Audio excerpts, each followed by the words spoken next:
বললি ভোক্তা দেওয়ার জন্য তোকে দিচ্ছে কথা বলো এই যে আমাকে যে ওকে দিয়ে দেওয়ালো মানে তোকে এখানে ইলেকট্রিকে তো বললে আসবে হবে না আরো তোর বন্ধু লোক ওদিকে যাও ওদিকে যাও আগামীকাল কলকাতার এই অবস্থানটি আমাদের সমাপ্তি হবে। আমরা বলছি যাত্রা শেষ নেই। এই যাত্রা আমরা শুরু করেছি বেকারদের কর্মসংস্থানের দাবিতে, কাজের দাবিতে, লড়াইকে ঐক্যবদ্ধ করতে। পশ্চিমবাংলায় প্রতিদিন যেভাবে বেকার সমস্যা বৃদ্ধি পাচ্ছে, সব বেকারের হাতে কাজ দিতে হবে। সমস্ত 100 দিনের কাজ আজকে বন্ধ। 18 মাস হয়ে গেল 100 দিনের কাজের টাকা পাচ্ছে না। 100 দিনের কাজের টাকা দিতে হবে। কৃষকদের ফসলের ন্যায্য মূল্য দিতে হবে।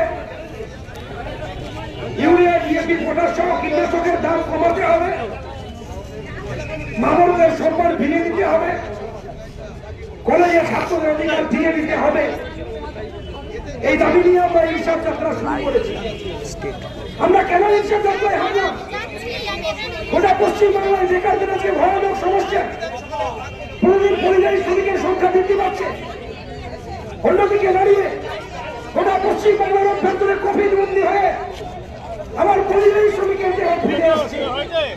কেন পরিযায়ী শ্রমিকের দেহ ফিরে আসবে? আমার মারা, আমার বাবারা অনেক স্বপ্ন দেখেছিল, আমাকে জন্মগ্রহণ করেছিল, যেগুলো পশ্চিমবাংলায় আমার ছেলেরা একদিন কাজ করে একটা চাকরি পাবে। আজকে এসএসসি পরীক্ষা বন্ধ, টেট পরীক্ষা বন্ধ, কাজ না পেয়ে, চাকরি না পেয়ে পশ্চিমবাংলার লোকে তাদেরকে অন্য রাজ্যে কাজ করতে যেতে হচ্ছে। রাজ্যের সরকার কাজের কথা কিছু বলছে না, দেশের সরকার কাজের কথা কিছু বলছে না। রাজ্যের সরকার বলেছিল প্রতি বছর 2 লক্ষ বেকারের কাজ দেবে। দেশের সরকার বলেছিল প্রতি বছর 2 কোটি বেকারের কাজ দেবে। আজকে রাজ্যের সরকারের কাজ নেই, দেশের সরকারের কাজ নেই। কলকারখানা বন্ধ হয়ে যাচ্ছে, বন্ধ হয়ে যাচ্ছে শিল্প, বন্ধ হয়ে যাচ্ছে মাঠে কাজ। গভীর সংকটের মুখে দাঁড়িয়ে আছে এই বাংলা। একদম দার্জিলিং এর চা বাগানের শ্রমিক থেকে শুরু করে তিস্তা প্রসাইজের শ্রমিকরা বালি তোলে, সেখান থেকে যদি চলে আসছেন মুর্শিদাবাদের বিড়ি শ্রমিক, সমস্ত রাজ্যের রুক্ষ অবস্থা চোখ মুখ দিয়ে বেরিয়ে আসছে হাহাকার, দুর্ভিক্ষ, অপুষ্টি।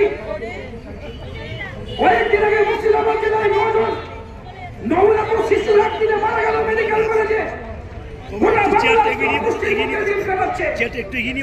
মিড ডে মিলের ডিম উঠে যাচ্ছে, মিড ডে মিলের খাবার বন্ধ হয়ে যাচ্ছে।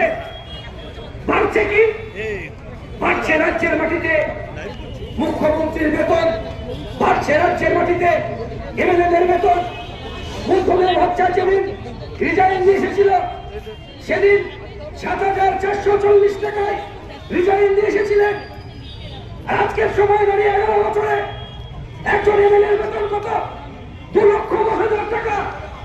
7,000 থেকে 2,10,০০০ টাকা বেতন বাড়তে পারে এমএলএদের। বেতন বাড়ে না আমার সিভিক ভলেন্টিয়ারদের, বেতন বাড়ে না ক্ষেত মজুরদের, বেতন বাড়ে না স্থায়ী কাজের সরকারি কর্মচারীদের, বেতন বাড়ে না প্যারাটিচারদের, বেতন বাড়ে না আমার 100 দিনের কাজের, বেতন বাড়ে না গরিব মানুষের। আর প্রতিদিন রুক্ষ হাহাকার, শূন্যস্থান তৈরি হচ্ছে বাংলার মাটিতে। যে জ্যোতি অসুখ, যে বুদ্ধদেব ভট্টাচার্য যে স্বপ্ন দেখেছিল প্রতিটি গ্রাম বাংলায় স্কুল তৈরি হয়েছে, কলেজ তৈরি হয়েছিল, শিক্ষার আলো ফিরিয়ে দিয়েছিল, প্রতিটি মানুষের বাড়িতে আলো পৌঁছে দিয়েছিল, শিক্ষার আলো, সেই আলো আজকে নিভতে বসেছে বাংলায়। আজকে এই আজকে 8,000-এর বেশি স্কুলকে বন্ধ করার নোটিশ দিয়েছে রাজ্যের সরকার। আমরা বলেছি এই তালাক খোলার দাবিতে আমরা রাস্তায় নামছি, তাই তো ইনসাফ যাত্রায় পাওয়া খাচ্ছি। আমরা বলেছি যে শুধু রাজ্যের মাটিতে, দেশের মাটিতে একটার পর একটা কলকারখানা বন্ধ হবে, স্কুল কলেজ বন্ধ হবে, আর রাজ্যের সরকার 21,000 নতুন মডেল লাইসেন্স দেবে, আর বাংলার যুবরা চুপ করে বসে থাকবে। তার বিরুদ্ধে লড়াই আর আন্দোলনকে আমরা এক পথে আনতে চাইছি। তাই আমরা বলেছি আমরা এক কঠিন সন্ধিক্ষণে দাঁড়িয়ে আছি, একটা বিরাট লড়াই। এই লড়াই আমরা একা জিততে পারবো না, তাই সবার কাছে আমরা আহ্বান জানিয়েছি, আসুন আমাদের এই লড়াইয়ের পথকে আপনারা দেখিয়ে দিন। আমরা পথে আমাদের দেখানো পথে হাঁটতে চাই। তাই ছাত্র, যুব, মহিলা, শ্রমিক, কৃষক, ছোট ব্যবসায়ী, বড় ব্যবসায়ী সবার কাছে আমরা আহ্বান জানিয়েছি, আসুন আমাদেরকে সাহায্যের হাত বাড়িয়ে দিন। আপনাদের সাহায্যের হাত দিয়েই আমরা 7ই জানুয়ারি ঐতিহাসিক ব্রিগেডের ময়দানে আমাদের দেখা হোক।